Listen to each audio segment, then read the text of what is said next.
Hi, everyone. This is Miranda with the Valuable Voices podcast. I'm so excited for you guys to meet Jill Baughan today. Jill, we're just going to dive right in. So thanks for being here. I'm so excited to have you. Oh, it's so good to be here. I'm looking forward to talking about happy things. Yes, I love this topic of joy. I think we've all probably need more joy in our life. I know I've been on a journey to find more joy, what makes me happy. So I'm looking forward to this. Thanks for being on. And yeah, Right, just kind of tell us what got you started on this journey. I like to hear your backstory. right. Well, it goes way back. And I love to tell people that when I was a kid at our annual street fair in my small hometown in Bluffton, Indiana, I rode the tilt-a-whirl. And that was my first lesson in this. I learned that it is entirely possible for a human being to laugh and throw up at the same time.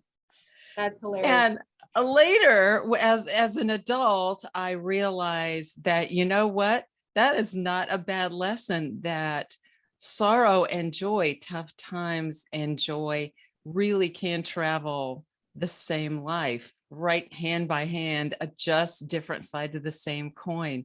So I think I must have started in this mindset when I was really little. I was the kind of kid and then the kind of adult who very right-brained. I married someone who's very left-brained, and he's really task-oriented. If you give him a task to do, he's got blinders on. I am easily distracted. You know what I'm talking about. Yeah. And I found out, I always felt guilty about it because I thought, well, that's just a personality defect. I really should be more nose to the grindstone. My husband, if you give him a task and say, let's say to dust the furniture, and he's got it done in nothing flat, and I'll start dusting and I'll come to the piano and think, gee, I really need to sit down and play that, and there we go, just play and fun. Yeah. I never had a problem leaving work to go do that. There was just not guilt in me for that. And as I said, I used to think it was a personality defect. And then about 15 years ago, I thought, no, there are too many people who can't Yeah. let it go to experience joy in the form of play or fun or adventure. There's too much guilt around that. So that's when I thought, I think I'll write a book about it. And Awesome. if a publisher buys a manuscript about how to have fun, the world is in sad shape, Yes. but in need of permission, I Yeah. guess. Yeah. And so that's why I wrote Born to Be Wild, Rediscover the Freedom of Fun. Just amazing. So after I did that, then I started speaking Okay. and writing some more.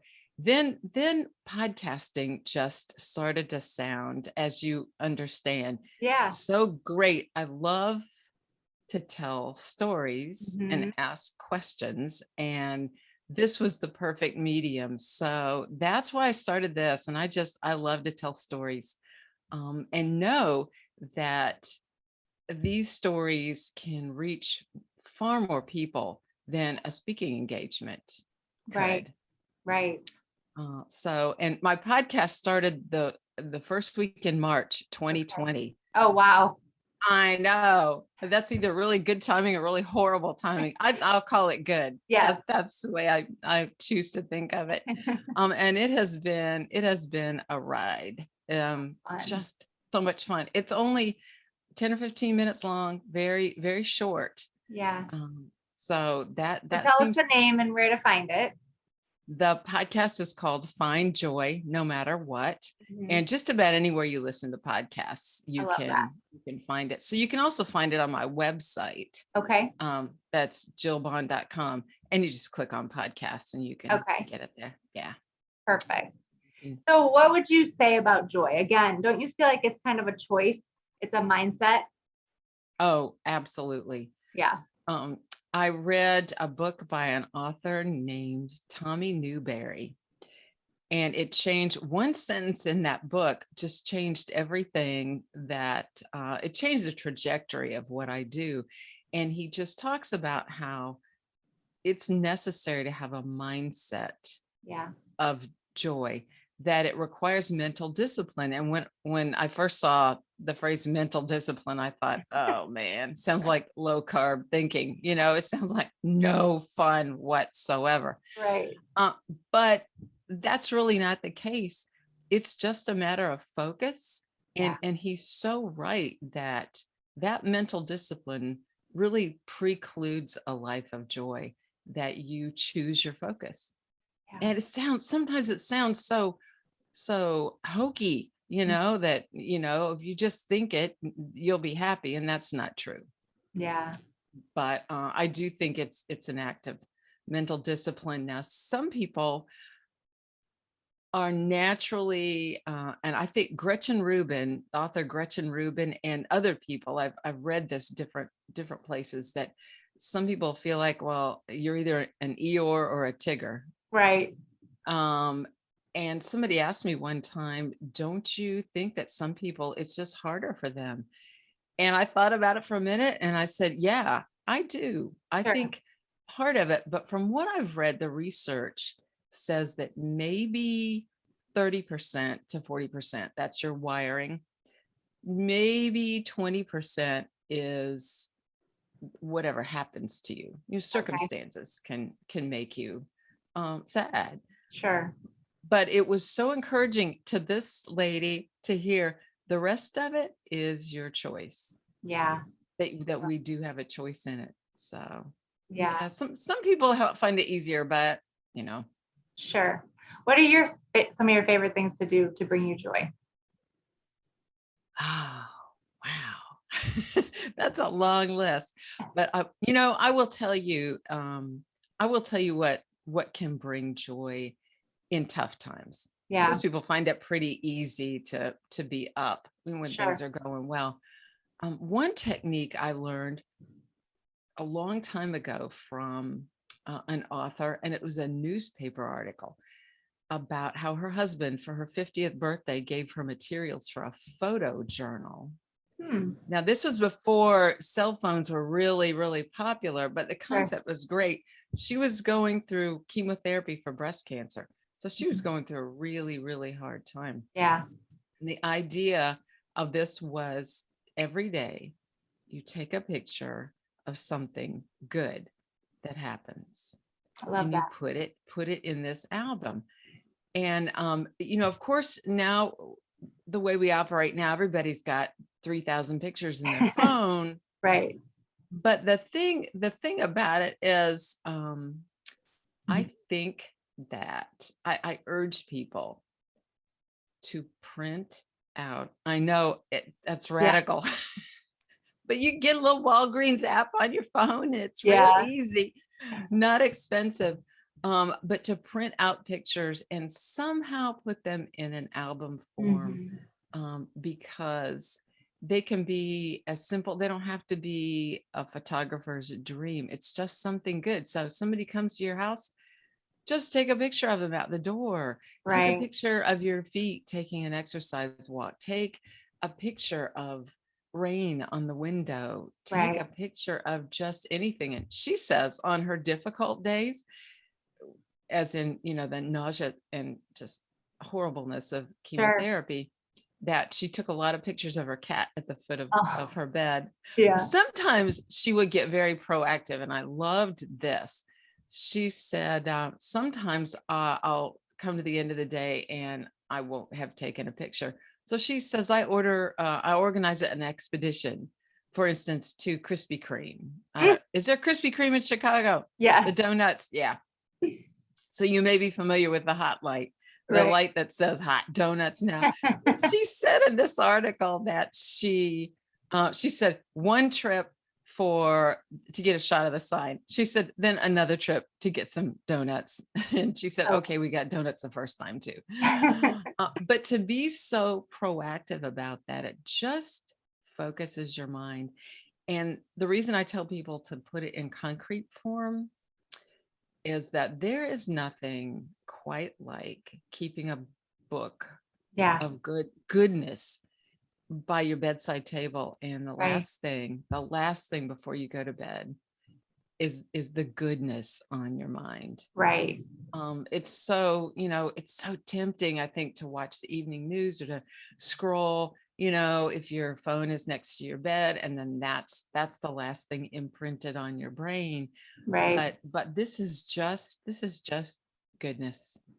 Yeah. And it's so powerful. So sometimes people will say, well, I don't feel like it because this is just, I'm going through some bad stuff. And I'll say, oh, all the more reason. Right. So yeah, you don't have to do it for a month. You can Yeah. do it for a week.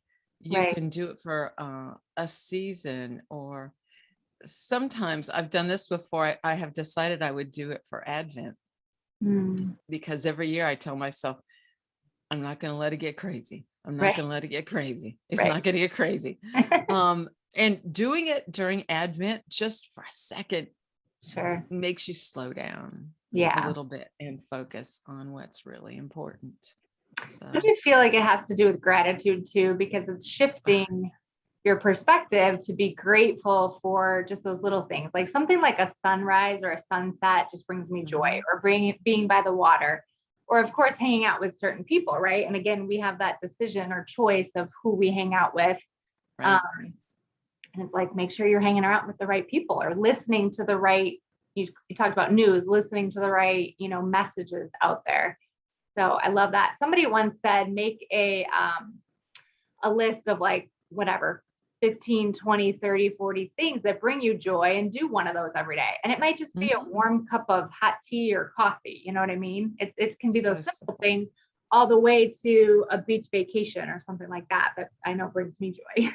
Right. It's something else you can do with a list like that too, especially of little things that bring you joy. Somebody called piggybacking. I called it cross-referencing. But Okay. if you're having to do something that is not joyful at Yeah. the time, whatever it is, if it's chemotherapy, if Sure. it's a difficult relationship, if it's painting the living room, Right. whatever it runs the spectrum. But if you cross-reference, if you piggyback something that brings you joy and bring it into Right. what's not bringing you joy, um, honestly, that is what I've been about. I've called myself a curator of joy shots. I'm not a psychiatrist, Right. I'm not a sociologist, but I'm a curator of just shots of joy. I can't make problems go away. I Yeah. can't do it. I can't solve problems.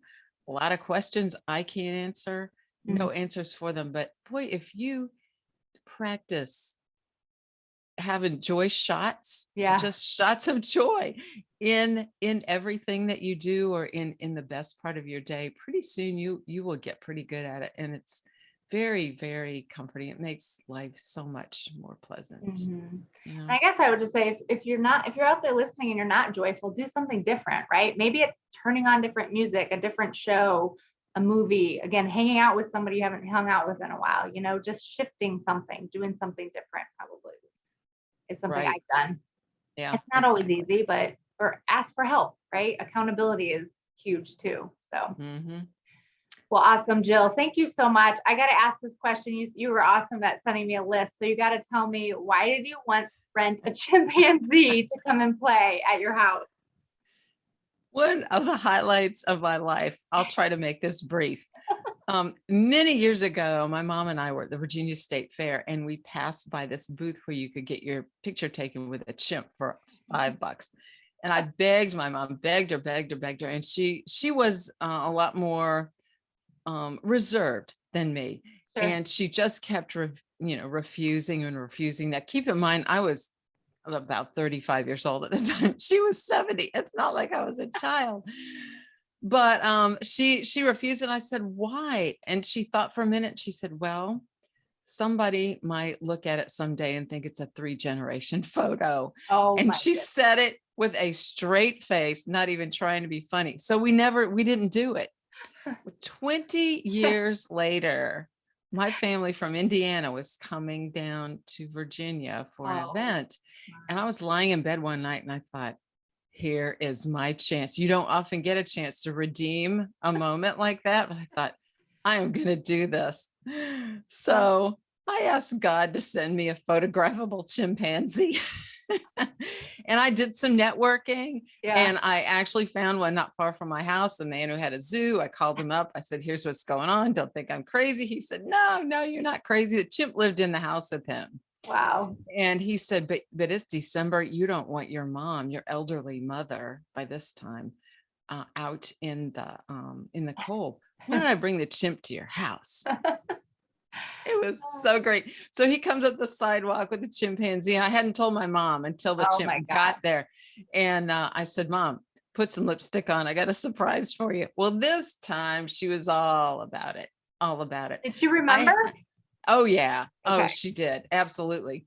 Oh, that's And I fun. had a photographer come with a backdrop.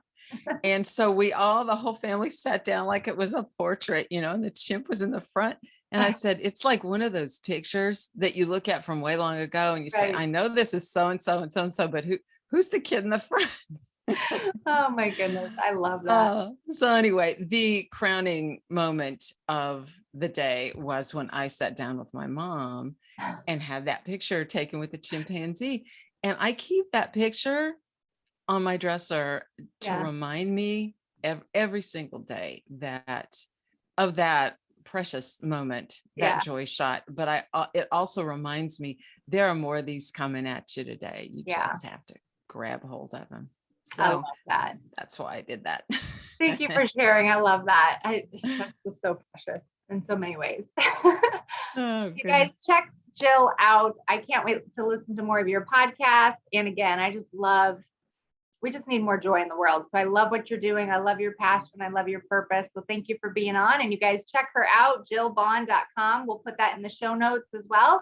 And thanks for listening. Have a great day.